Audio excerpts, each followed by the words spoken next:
Are you tired of being a UK armchair entrepreneur and getting caned by the UK tax system? Trust me, you're not alone. It's a time that we all stand up and understand the UK tax system. In this video, we're going to give you the inside guide before you pack your bags to make that move to Dubai. It's going to be a difference maker.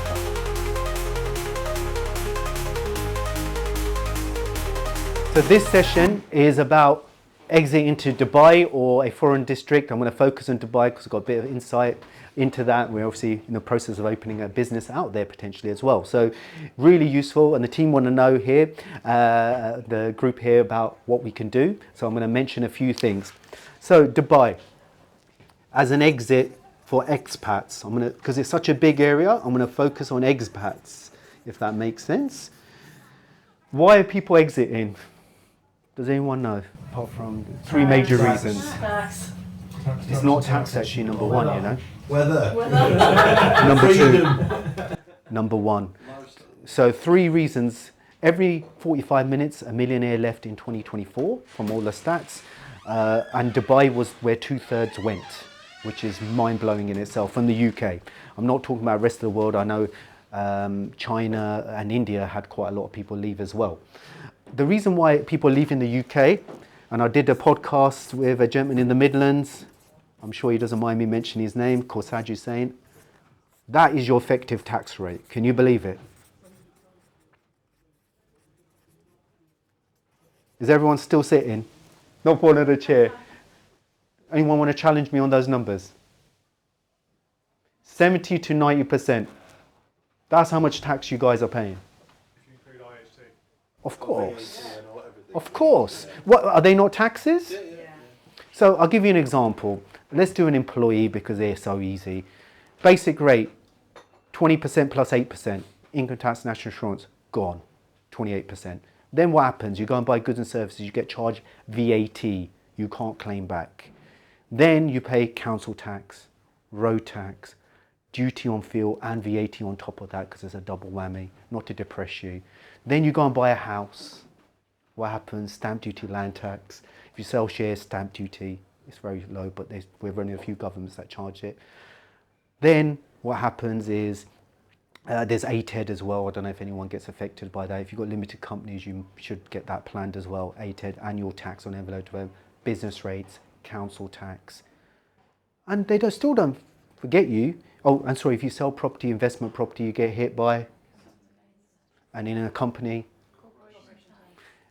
And then you, after all that, paying all that, what happens when you die? The dreaded 40%. I'm underestimating. Some people actually pay more than they've actually earned. That's how bad our system is. And that's why I say work pre, not post tax. And when you understand that concept, people like me become quite popular because you have to start thinking. So I've got electric car, I did a video on this and all this. They are good, the new ones, as long as you get the charger right.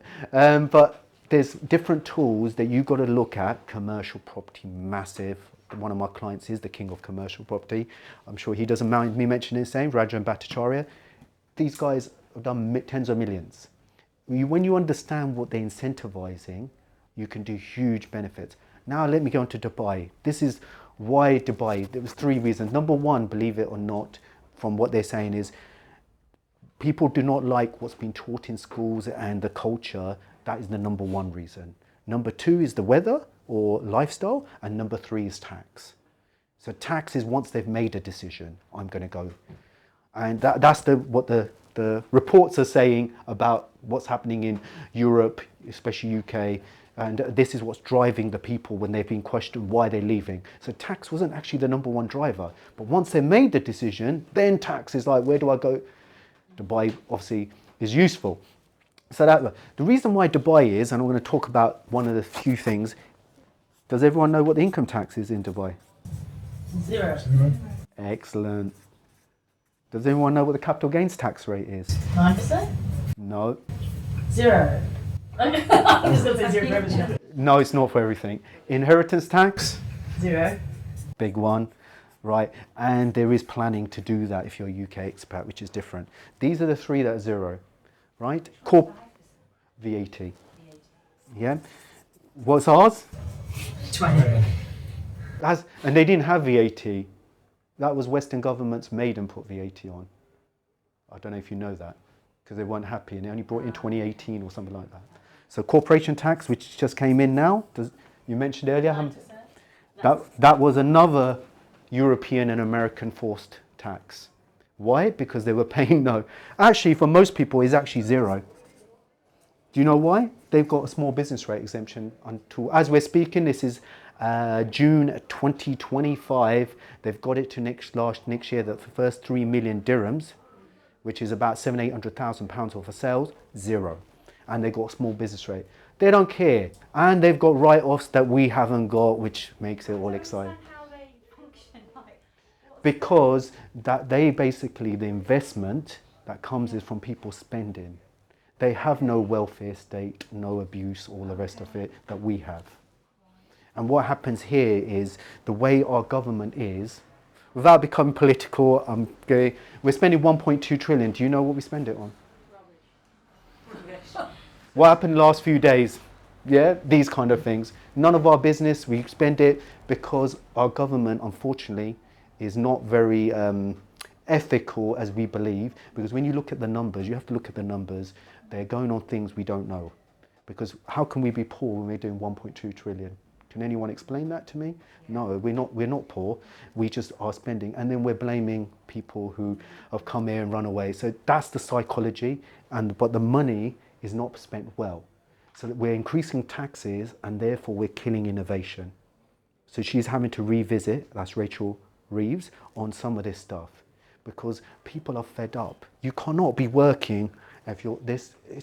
It's not the way to do it, and we've got quite a lot of people on benefits, which I think some arguably whether it's legitimate or not, but we're promoting a culture. The culture's got to be, so in Dubai, you don't earn nothing, you can't live there, for example.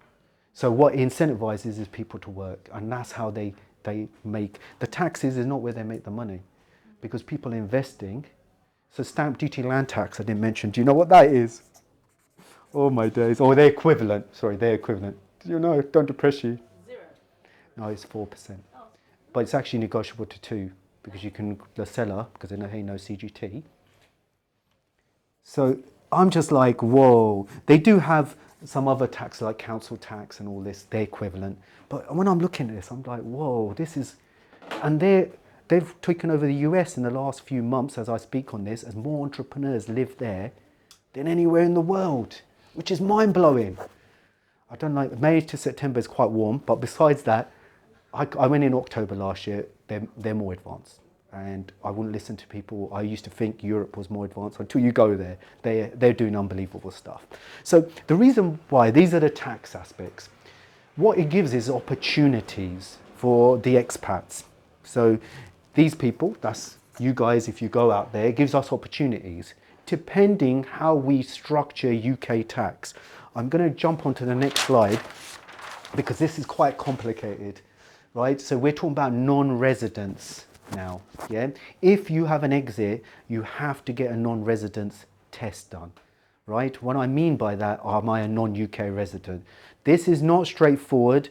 Anyone who tells you, they're talking rubbish, because it's complicated, and we do use specialists for certain aspects of this, because there's 3 areas, and I'm going to cover it very high, because there's so many complexities to this. As everything, we butchered it, because we're trying to make people fit into and fail it, basically.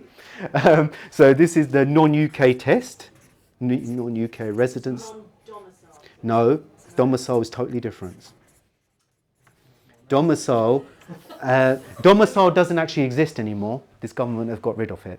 Just let you know. Domicile was people, just let you know, before this rule changed in April 25, domicile was people that are living in the UK but are either got parents from somewhere else or they lived somewhere else. Oh, me. Yeah. Well, I could have fallen into that category even though I was born here, but they got rid of that a few years ago. So they used to have it, then they reduced it to 15 and 20 years. And then they staged the payments, and now they got rid of it, and I think she's going to reverse it now. There's rumours, because it's not making them no money. Everyone's leaving. All the rich people are like, why am I going to stay here? Yeah. I'm not bringing my inheritance of my worldwide assets in. Exactly. Yeah, so I'm talking about residency tests, which is different. That was domicile. Sorry, have I covered that? Yeah, that's a bit different. That's the non-doms on it. Your UK tax residence, and this is what all the world works on. Yeah, so there's 3 tests. The automatic overseas test, automatic overseas. There is a lot of variations. Tenley is 183 days. This is where people get confused. Yeah, if you're greater than 183 days in that country, you're a resident. That's pretty much all across the world who follow the Organiser for Economic Development, what is OECD. So these are general rules across the world. Number 2 is what I call the UK tests. Are you automatic resident here? I'm just doing that. And number 3, oh my days, this is the difficult one. Statutory residence test, SRT. These here were so easy before, and in the last half a decade, because they realised so many people were going, they've made them really complicated. And you need to report this on an annual basis if you've got still stuff in the UK. Yeah? Because people don't realise if you become a resident at any time, so many implications. And we'll get on to that. I've done it in a nutshell because there's so many variations. You need an individual assessment to fill in the self-assessment because it's on the self-assessment. Yeah? So annually, and the reason before it was generally, long as you stay, it used to be 12 months, got up to about 5 years about a decade ago. If I'm outside the country, say 6 years to be safe, 5 years in the year you're in, then I'm outside the scope for a lot of stuff. Then I can come back without getting implications of the things while I was abroad. That's still a rule, but the problem is during the time, did any of those years, and when I've looked at some of the people, they've not realised the days vary of what you can do. How they catch you is by ties. This is linked to ties. This is linked to home. I don't want to get into too much of it because it is very complicated, but they generally, these ties, they do them and then they say how many days you can be in the UK. So basically, I think the lowest level is about 30 days or 15 days, sorry, 16 days a year. It can get down to that. As time goes on, it gets more, and it depends on your connections, children, there's a whole family, there's so many ties. So you need to do them. And also another thing that people forget is something called a split year treatment. So the year that you move, that is, that's even more complicated. And the problem is people don't get these assessments done, and I'm going to cover why these assessments are important. They get hammered, and HMRC, there's a case just recently, a person came over because someone was dying, their relative, they still lost. That wasn't compassionate. So, and they actually did die. I think it was their mum. They spent too many days, and they got then triggered all these taxes off. And it went really high up, but it shows you, I don't want to scare people, is that ethically right? Goes back to some of the stuff, only time, but this is very serious because they know the prize is big, because a lot of the people move. Let's look at if you get it right. That's if you get it wrong, there is stuff, so you need to make sure you count your days.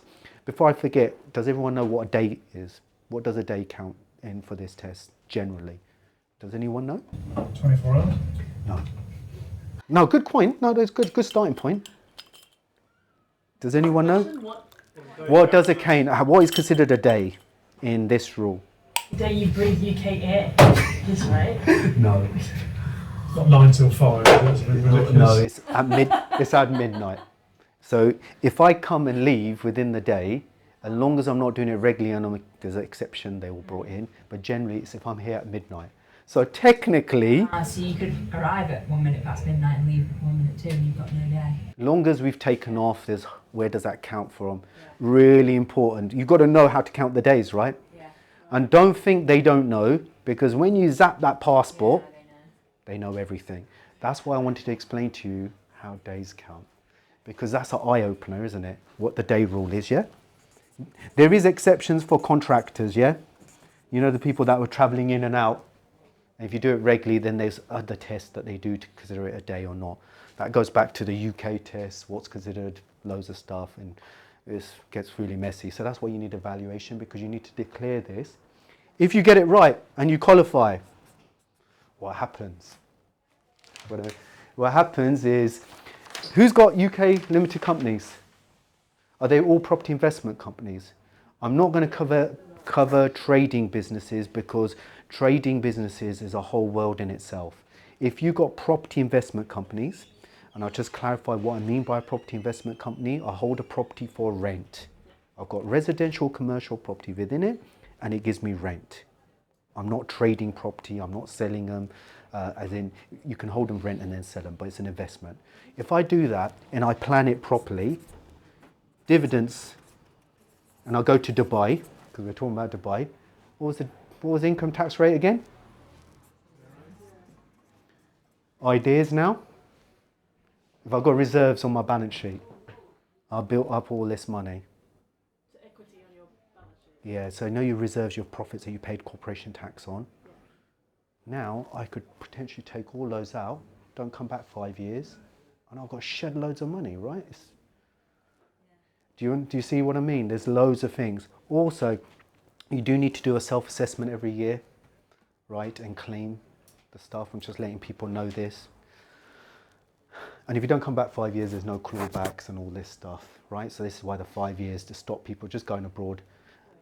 Also, CGT can be 0%. I'm talking about Dubai specifically. Reason why I say CGT can be, right? It depends what CGT is on. If I'm selling the shares of my company, right, is 0% depending on where I am. Dubai's got 0%. I'm a resident of Dubai, not UK. Then it's 0%. Yeah? That's massive, isn't it? Because you can transfer ownership to all the beautiful stuff that we talked about very smartly. Yeah? There's different rules I'm going to just cover for UK property, as they always will be. If I've got property in my own name, that doesn't apply. If I sell property, there's an April 2015 rule that any gains after that are subject to special ways to calculate it. We've had quite a lot of these, right? There's 3 ways to calculate it and all this, but CGT is from then onwards. And then it's whatever the UK rate is. This is UK property, yeah? In your own name. So don't go and sell them and then say, Zee told me there's no CGT. This is what the issue is. So April 2015, they brought a CGT in. Before that, so they redid the baseline. There's a few ways to claim, so it can be very beneficial still, but it's getting less as time goes on. Commercial property. So this was Resi. Everyone understand what I mean by Resi, yeah? All right, commercial came in from April 2019. And this is really important because we've got a lot of problems now. And if I've got why you need an LTD and not properties in your own name, something called withholding tax. Yeah. So if I've got property in my own name, they will hold 20% side called withholding. This is why the limited company, amazing. Yeah. So withholding tax.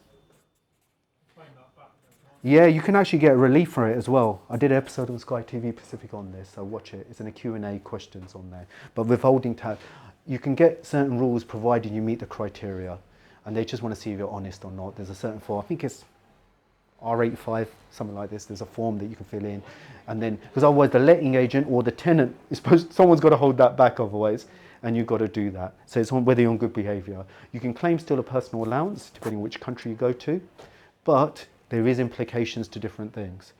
But this one, the dividends, there is an unknown rule by a lot of people, but salary. Now we're going to go in big numbers.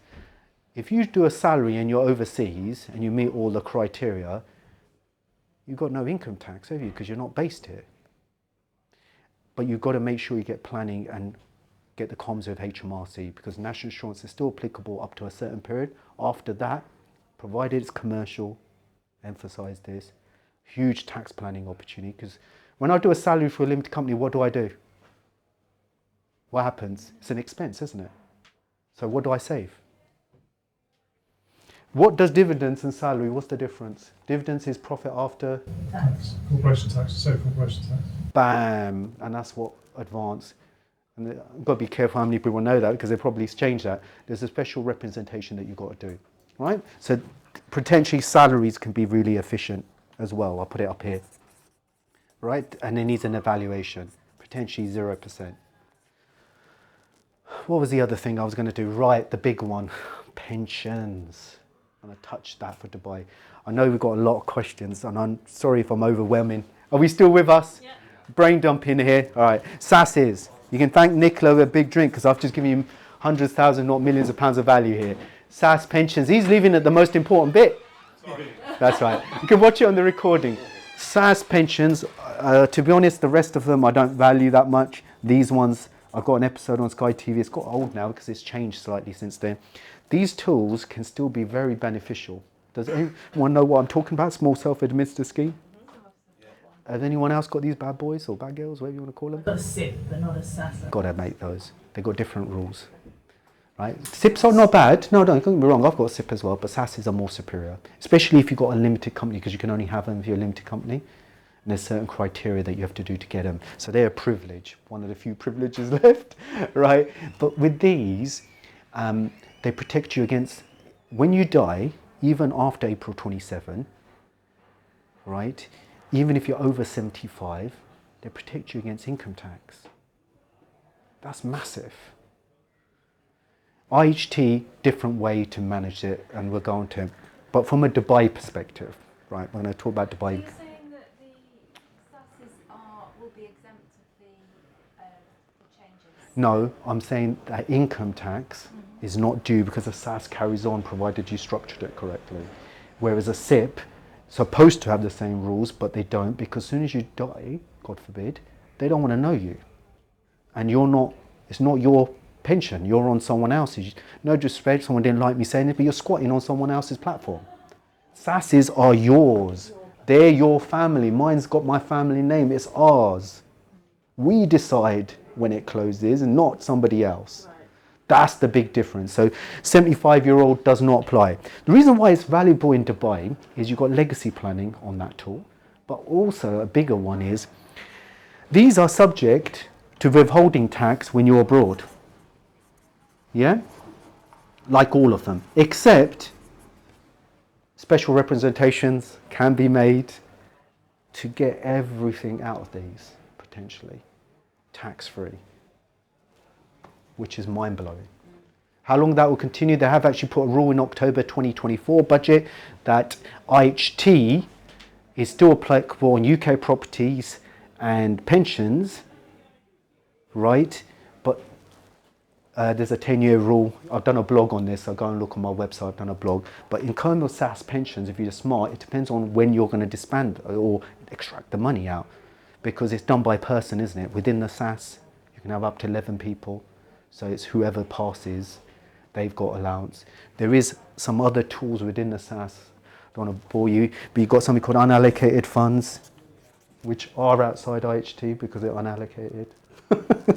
And the SAS pension, believe it or not, doesn't follow the normal pension rules of 60k a year. If anyone hasn't told you that, it has unallocated. And we've had clients go up to $500,000 contribution and go into the multi-millions. So they become a bank. The real point of a SAS is it's a bank, your bank. But most people do not know how to use it. SIP can't do a loan back, a SAS can. The SAS can do third-party loans, SAS can own gold, bullion, there's a place in London, 990 parts, loads of stuff. And most of these providers have come to me for tax advice because this is under Special Finance Act 2004. So you've got to understand how to use all these tools. They're part of your armory. Dubai can be beneficial still as we speak. So don't get scared and stop investing because they're going to bring it into IHT. Because there is solutions depending on what you want to do. It follows the country that you go on and depending if you met the criteria and you've got the right representative to make based on the current rules. All of this is based how it is now. So don't go and tell billions of people because what happens? People have different things, but it is an evaluation on all these things based on your circumstances. I think I've covered Dubai. Have we got, let me make sure I've covered investment companies. Structures. Yeah, We'll do that in the last bit. Oh, right. I wanted to just cover Dubai, and then we'll definitely do that because I think that's quite important. Yeah, check out the blog. We've done pensions, IHT. We talked about CGT for non-resident. We've talked about some extraction tools, pensions. In your blog, where is On my website. Yeah, if you guys drop us a little email, Alfie, you know the blog we just did? Yeah. It's not talking about trading business because they are very complex because you've got to, there's an impact that a lot of people don't realise of exiting the company. Yeah. Same, just a trading business. There's implications. There is Oh, sorry. Sorry, go on. me If try you've got again. property management, it's a trading business, and therefore you have to follow the exit rules, which are complex and not in the scope of this conversation, because we would have to spend a lot of time, and I'm sure they're going to involve. What I mean by that, anyone who's got a closed company, which generally is 5 or less people that run the company, they've got special rules for companies moving, because wherever you are based, the command and control is you. Yeah, that affects the trading status of the company. So I can't just go to Dubai and have a trading business that I ran here and expect the status not to change. And then the UK wants some stuff from you. Whereas an investment company has not done that, because anything that's stuck to the ground, non-movable property, can work it stays in that country. That's why I've been talking about property investment companies and dividends and how you do stuff and how to run it. There's a big difference between that and trading businesses. Is that okay? Any more questions on Dubai or foreign overseas tax? This is something that was brought up with another masterminder last time we were here. He set up a Dubai company, but he lives in Spain. So you can set up the Dubai offshore company. What did it do? He just literally set one up. It depends on the country, but I think he's got a problem, because generally Europe and most countries follow the similar rules. So wherever you are based, goes back to the closed company rules, that overrules where you've actually set the company up for trading businesses. Right. So if it's a trading business and he lives in Spain, he's going to have problems under these tests, because Spain are going to have similar tests. I don't think he was a UK citizen. Maybe this is getting a little bit complicated. My question is but around... they do have these similar rules in Europe. They have the 183, all these, and some of them may not be as complicated, but they do have similar, because they all follow the same rules pretty much, slight variations. So you mentioned there the 6 years, because it's 5 years plus a little bit of leeway. Yeah. For any income dividends, not get a clawback, because when you're bringing the money back, that's a trigger point. So the only way around this then is to be a non-UK resident.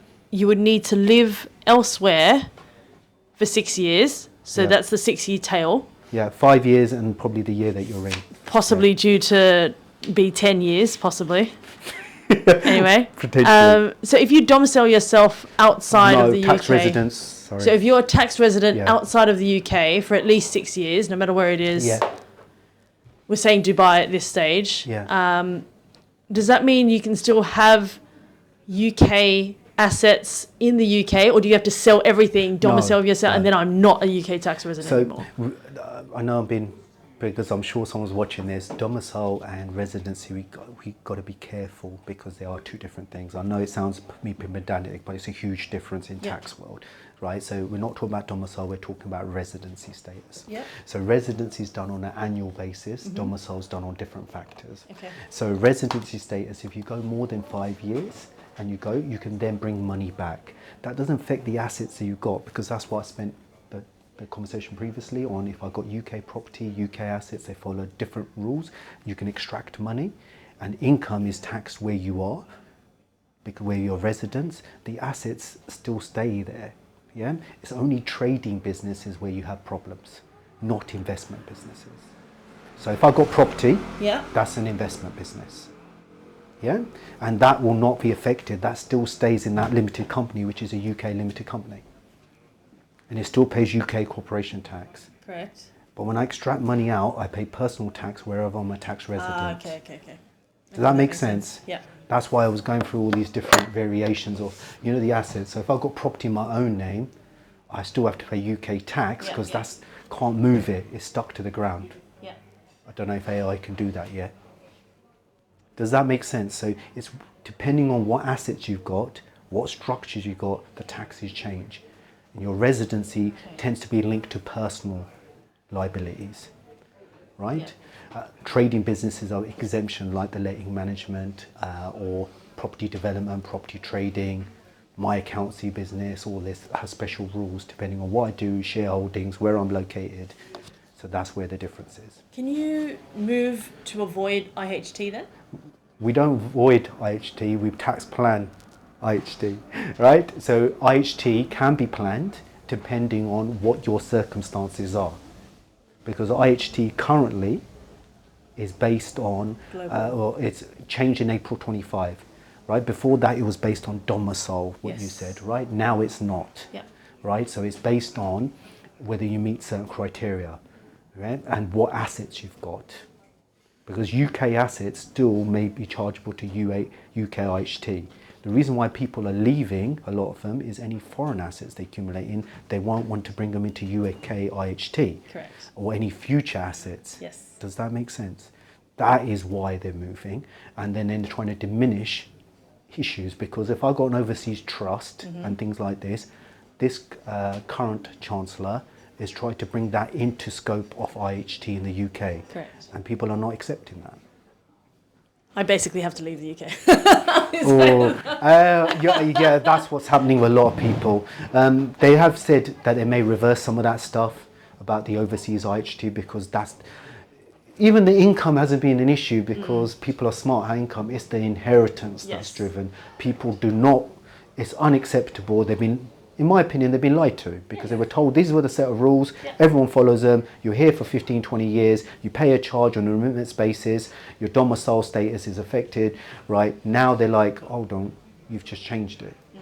And people like Italy have done stuff, Portugal used to do stuff.